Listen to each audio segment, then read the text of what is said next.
ได้ดมพุ่นเลยแท้ไอ้นึกกับเมื่ออีก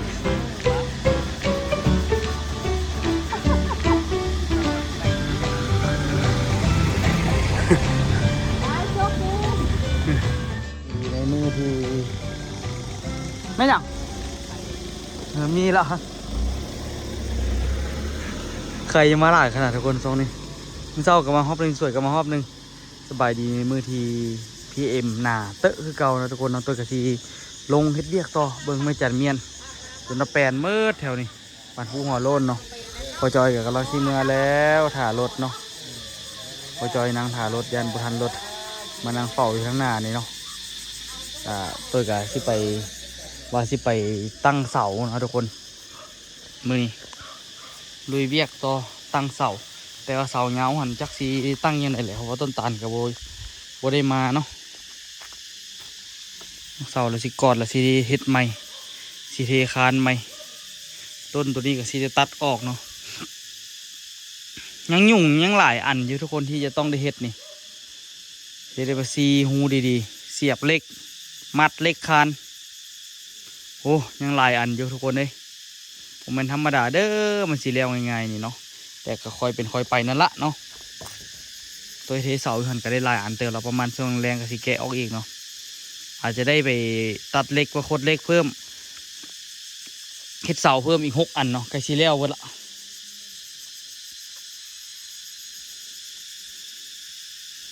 โมโหสีเริ่มอยู่ในก่อนใจแท้ตัวอยากตั้งเสาก่อนเนาะแต่ว่าผมมีคนมาช่วยไว้จักเสียจังไดเดี๋ยวสีลองโทรหาต้นตาลลองเบิ่งกันว่าต้นตาลท่านออกมาแล้วก็ให้ต้นตาลมาช่วยในนึงเนาะตั้งเสา3 เสาคิดละเดี๋ยวตัวสิตั้งเสาก่อนเนาะเดี๋ยวสิไปผสมปูนให้เดี๋ยวถ้าต้นตาลมาแล้วก็ตัวสิตั้งเสา2 เสาท่าเนาะต้นตาลมาแล้วก็สิได้เฮ็ดละ3 เสานี่บ่ต้องเล็งเพียกก็ได้เบิ่งจากสายตาเนาะ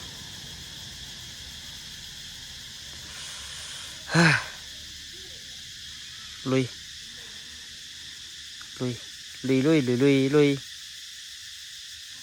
เติบหนึ่งเนาะ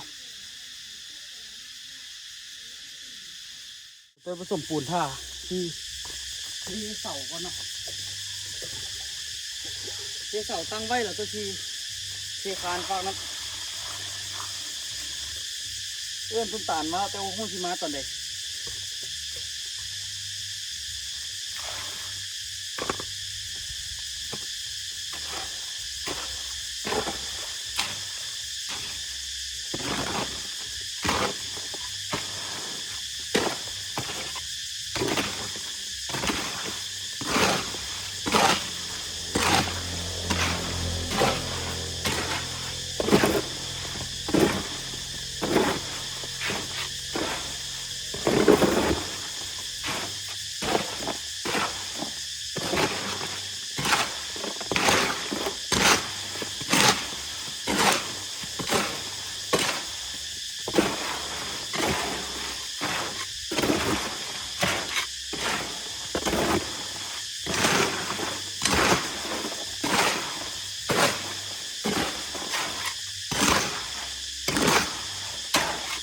เดี๋ยวตัวจะเอาเสามาก่อน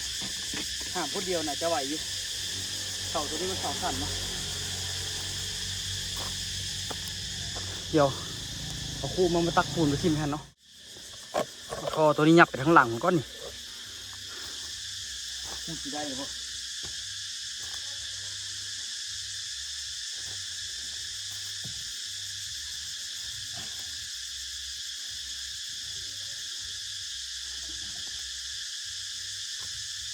ต้องหาอย่างมาจองมันไว้เนาะจองตัวนี้ไว้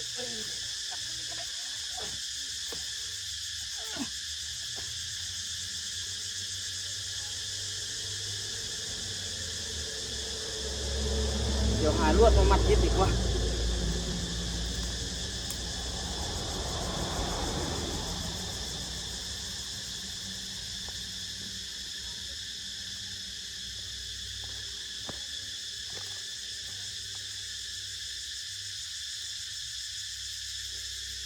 พอดีไม่ต่อไม้อยู่นี่พอดีเลย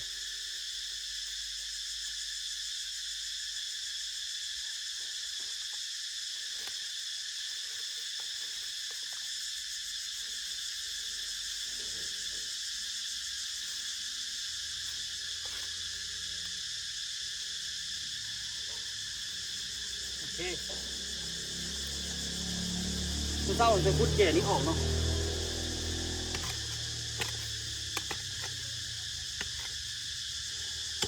เดี๋ยวตัวไปห้ามเรามาตั้งเสานี่ก่อนเดี๋ยวเกี่ยมหินไว้เนาะเกี่ยมหินไว้หนุนมันเฮ็ดคนเดียวจะอยากยุ่งเลยเดี๋ยวไปซอกหินก่อนเกี่ยมมันหนุนมันไว้เนาะเกี่ยมหินเกี่ยมปูนเรียบร้อยเนาะ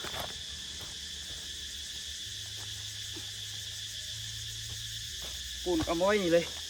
เดี๋ยวตัวไปห้ามเสามันก่อน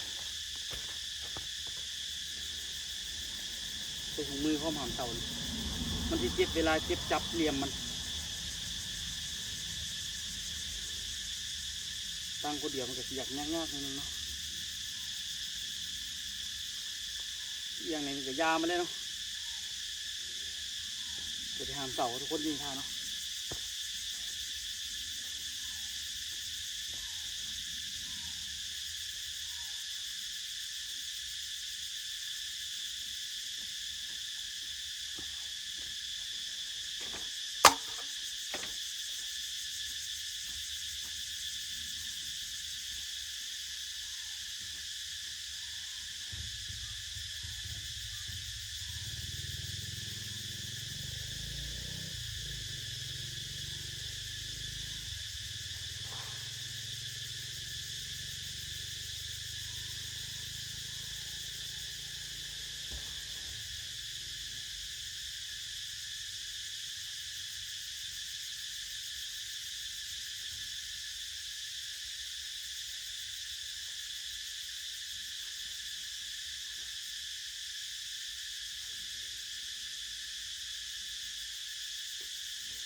จะตาย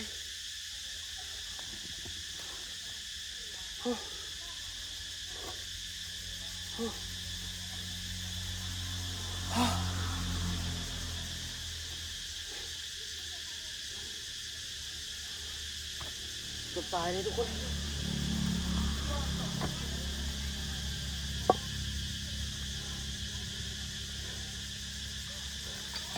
เพราะมันเบาซะดิบอกพูดบอกโฟกับตาย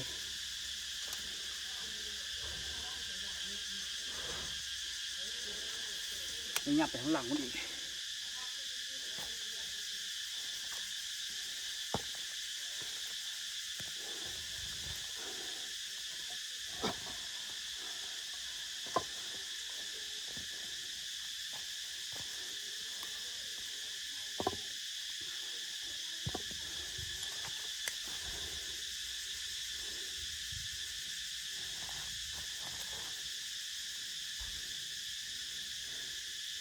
เข้าถุงมือแล้วกัน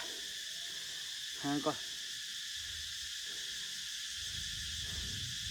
สุดหนักเลยทุกคนเฮ้ยฝุ่นก็แข็งไปเดี๋ยวชีวิตบอกตัว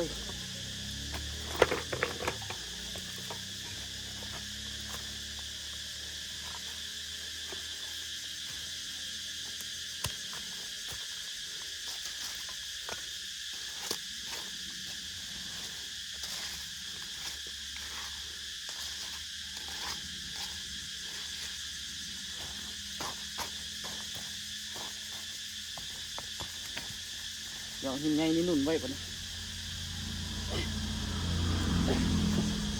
โอเค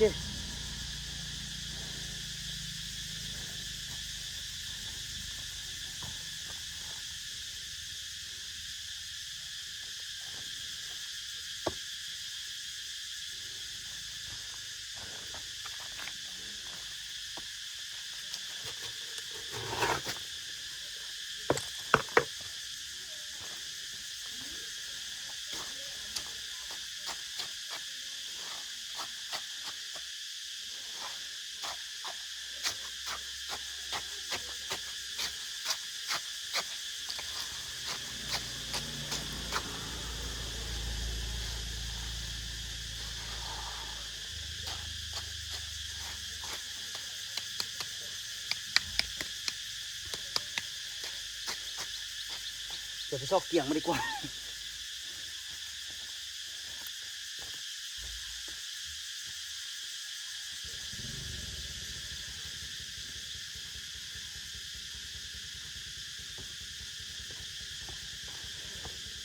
รอบหน้าเดี๋ยวสิเฮ็ดปูนให้มันเละกว่านี้นะครับมันแข็งโคตร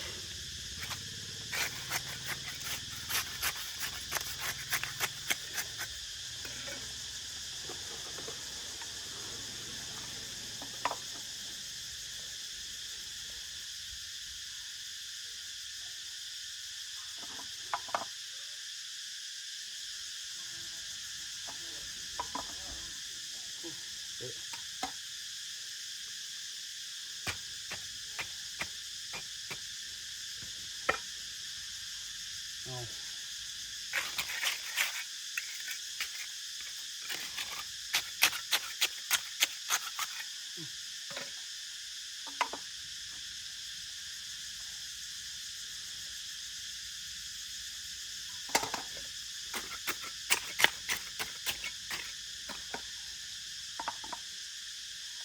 โอเค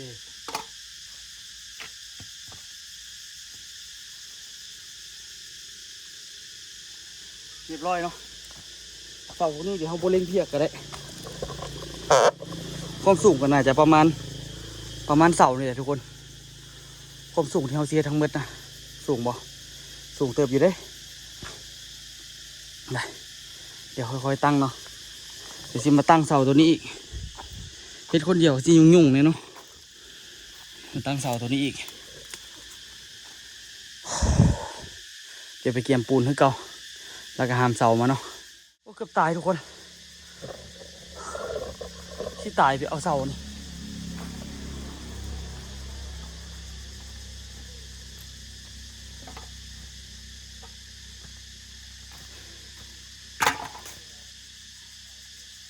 เสานี่มันค่อนข้างอยู่ดีเว้ยเนี่ยพอเล่นเนาะ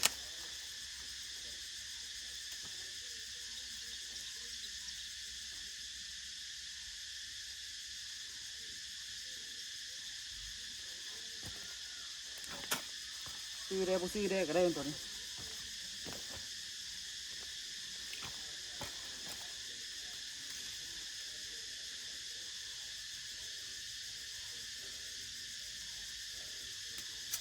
สวยละขุดขุมบ่ได้ระดับตอนเดียวออกมาขุดใหม่เนาะตอนนี้ขุดเข้าไปในพุ่นอีกแปลงก็พอจอยสิไปได้อยู่วะโอ้ไอ้นึกก็ไปดีละไปพ่อหอมต้นแล้วกันแล้ว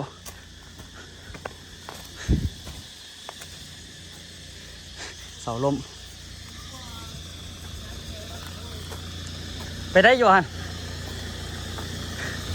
เท็ดไปได้ดมฟุ้นไปแท้ไอ้นึกกับเมื่อยอีก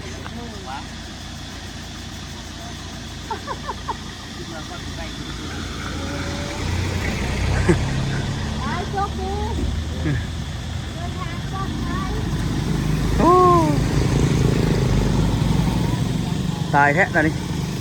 ตัวชีฮอดตั้งเสาต่อฮะเต็มมาแล้วรถน่ะ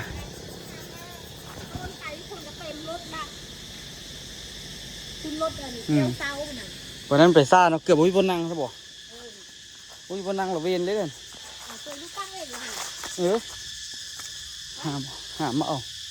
เดี๋ยวเสาเงาใช่ตานมาตั้งสวยแล้วตั้งคนเดียวบนร่อนแปลงไม่แล้วนะซื้ออยู่วะเบิ่งมึงดูป้าลูกซีไหมลูกบริสีง่ายมันยากลูกสีเทอ้วบกันเบิดเลยนะเทคานตัวนี้แล้วก็เอาปูนยัดใส่ตัวนี้พร้อมให้มันเต็มคานตัวนี้กับจ้อง2 อันเลยจ้องใส่คานตัวนี้เลย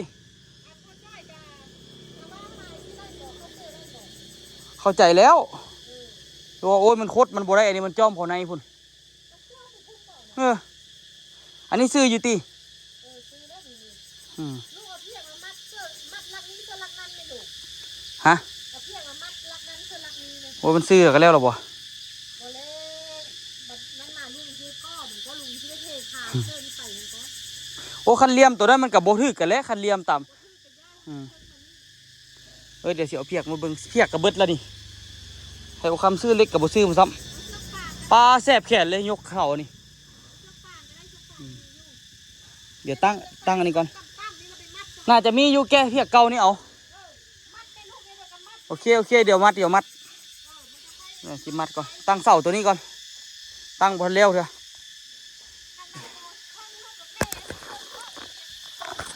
เดี๋ยวมันซื้อๆเอามันซัวๆอย่าสิแก้กินเวียนนี่มักง่ายแหละก็ได้เนาะมักง่ายได้ยากแค่ได้เบียกอันนี้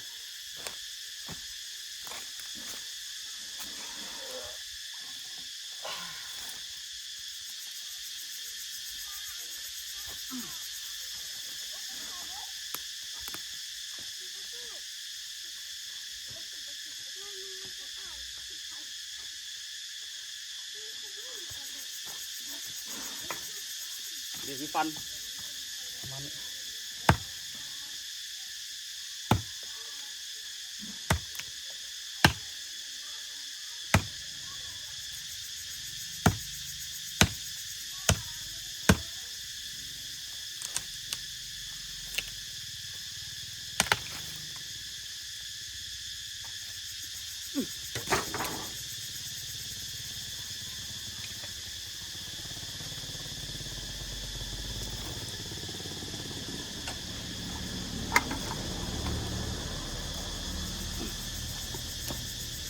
ยกเขา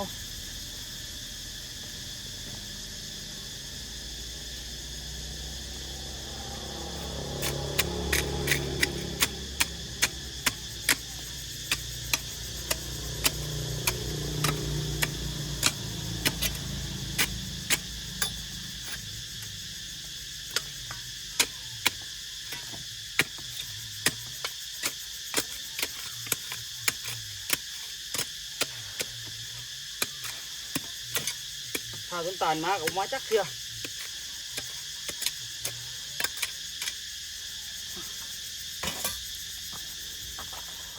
อาจจะได้แล้วปะเนี่ย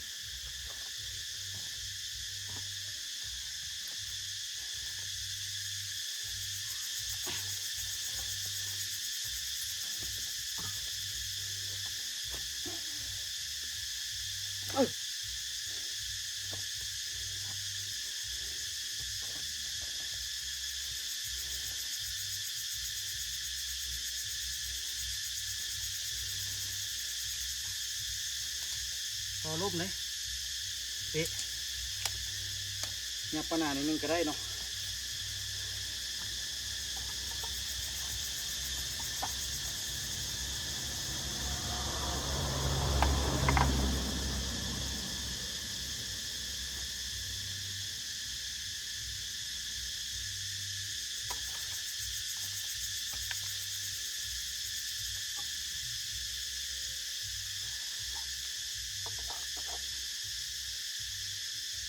โอเค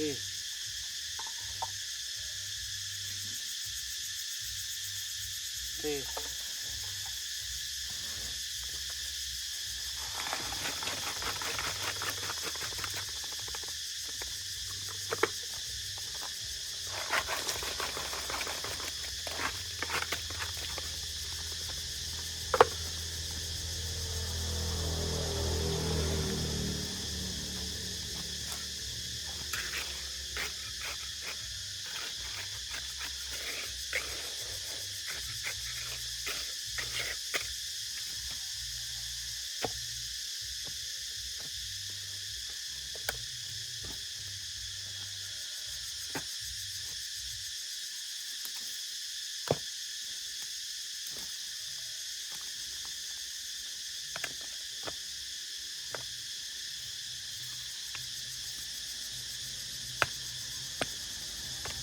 เรียบร้อย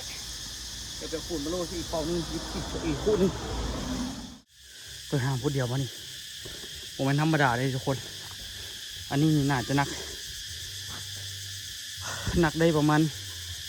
200 โลได้ทุกคน เสานี่เสาเดียวมีทั้งหินทั้งปูนเนาะอยู่น้ำกันแต่ว่าหาต้นตาลไม้เพื่อก็เลยว่าค่อยๆคนไปเนาะปูนอันนี้มันสีแข็งปะเนาะตั้งแล้วค่อยๆเอาหินยัดแล้วค่อยๆเอาไปตากเอาไปนอนไว้ก่อนแล้วจึงเอาหินค่อยๆยัดละสิเอาปูนเอาไปงอนแล้วก็สิเอาปูนเมียนแล้วก็ค่อยๆเอาไปเนาะแต่ว่าได้ใส่แห้งแบบทั้งมืดเลยทุกคนมีแห้งเขาได้ขนไปเบิดต้นเบิดโตเลย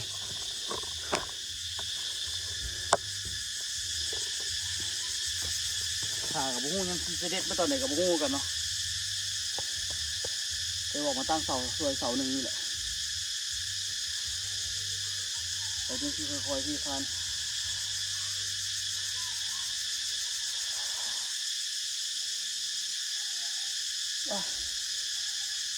ยานเมาข้างแต่ว่าโบเมาที่หมู่บ้านบ่ได้ไปใส่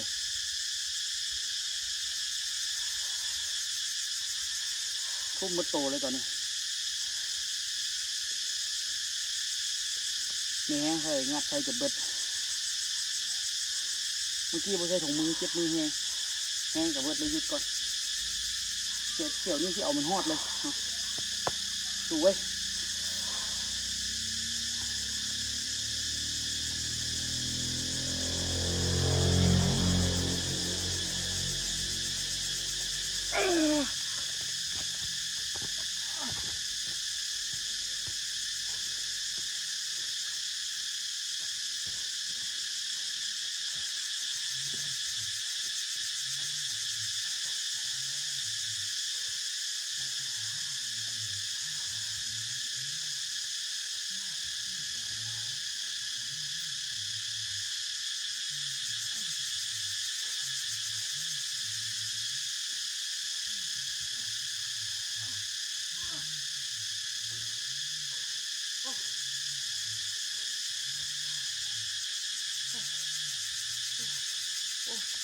ดูสิฮะ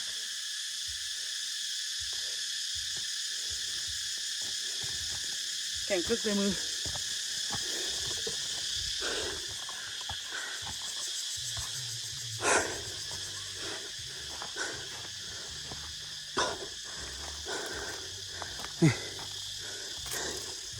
แม่นธรรมดาเลยทุกคนเด้อเถ่าอีกนิดนึงคือเจ็ดบ่ได้ละเฮ็ดอันนี้โอ้สิตายเรียกทุกคนเบิ่งตัวเล็งสายตาเอาสายตาเล็งเกือบถึกทุกคนเลยยังน้อยเดี๋ยวหนึ่งแต่กะหน่อยก็สิแปลงซะเนาะ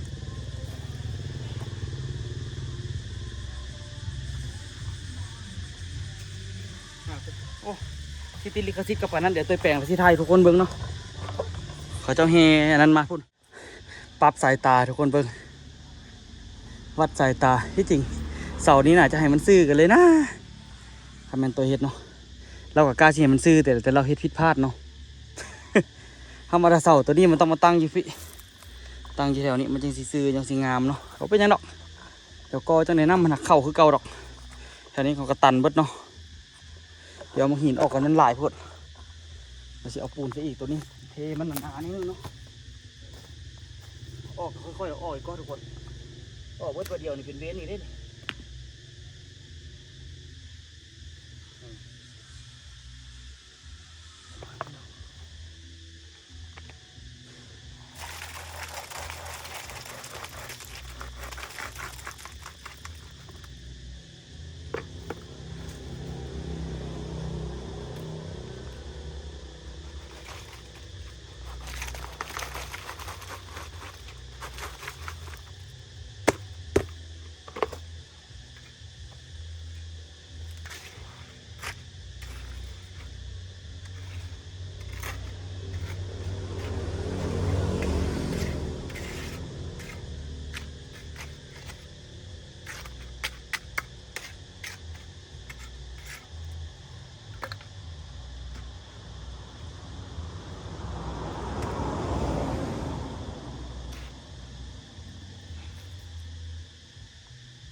โอเคแน่นนะต้องแห้งเฮ็ดอันนี้ไว้แล้วก็สิไปเทค้านบัดนี้แล้วไปเวียกนึงเนาะต้นไม้ตัวนี้สิได้ตัดแล้วนี่มัน กรีดมันบุถือคานมันถือคานเนาะเห็นป่ะมุมมันแต่ว่าถือกระวิดนิดนึงเป็ดแถวๆนี่ทำตัดเห็นเราได้ตัดเบิดนี่แหละเดี๋ยวมันนั้นก่อนเดี๋ยวตัวเทคานอย่างแล้วเบิดก่อนคานกับยุงลุ่มพี่ทันวิดอยู่คานแต่ว่า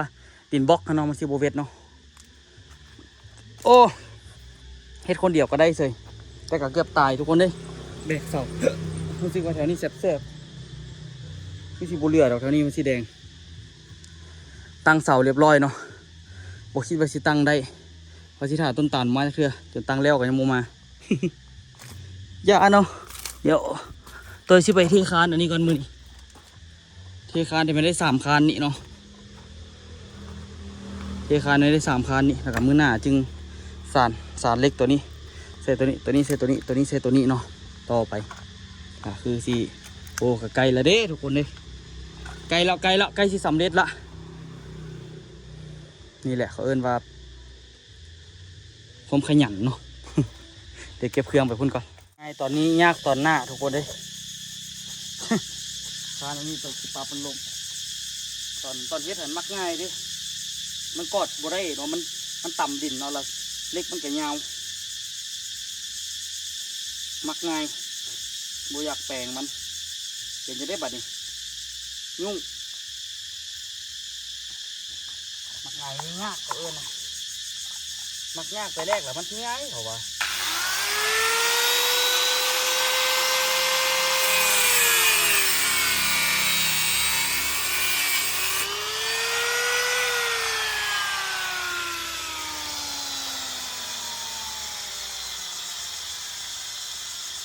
พอมันก็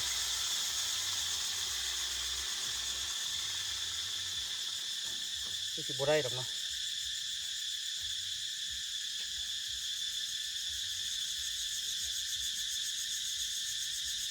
ตัดเบิดนี่แหละ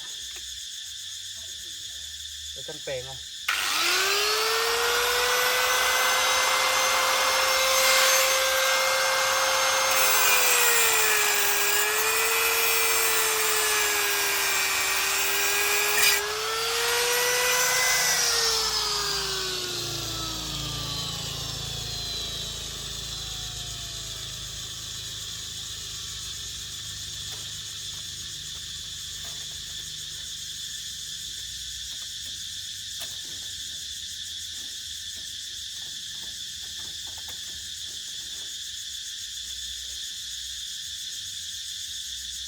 ตัวที่เอาลงกล้องสิวะ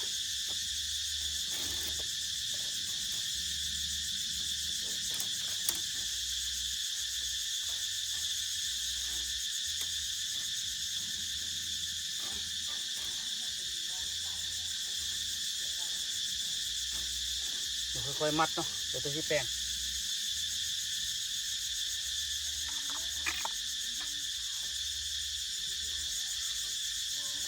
มักง่ายได้ยากทีนี้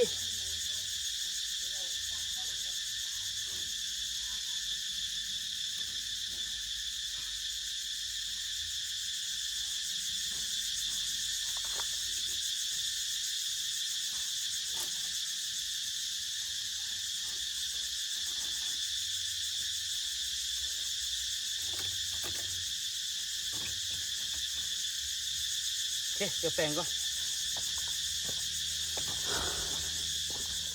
ร้อยเนาะนี่ประมาณนี้ตัดแล้วก็เกี่ยวมาข้างพี่กอดบริษัทยามันเนาะนั่นแหละมันจะเสียบเข้ามาพี่จะเสียบพอได้หลายสมควรแล้วแหละเนาะอันนั้นบริแปลงเนาะพอดีละตัวนี้น่าจะเอาตัวนี้เลยเป็นระดับพอระดับนาดินนี้โซซิปับโซซิเทอีกเด้เนาะเปิดสีแล้วไปแล้วสีบักอันไหนเขาจะมาบักต้นนี้แล้วก็บักต้นน้ำนมบักต้นหมกม่วง2 ต้นทันเนาะแล้วก็สิตัดทิ่มเลยต้นอันนี้ก็ได้ต้นหมกพุกนี่บางทีต้นหมกพุกอาจจะบุตัดเถื่อนเนาะถ้าบุงตัวจริงแหละแล้วก็เพื่อแบบว่าตัวที่วางเสาแล้วสิบ่อยมันล่มมันเนาะตอนนี้มันมีพื้นที่ให้มันล่มมาอยู่ก็เฮ็ดไปแล้วนะทุกคนเนาะเป็นไงเอาไว้เจอกันคลิปหน้าทุกคนตัวกับสิพยายามเฮ็ดเต็มที่เนาะหน้าที่ตัวเอง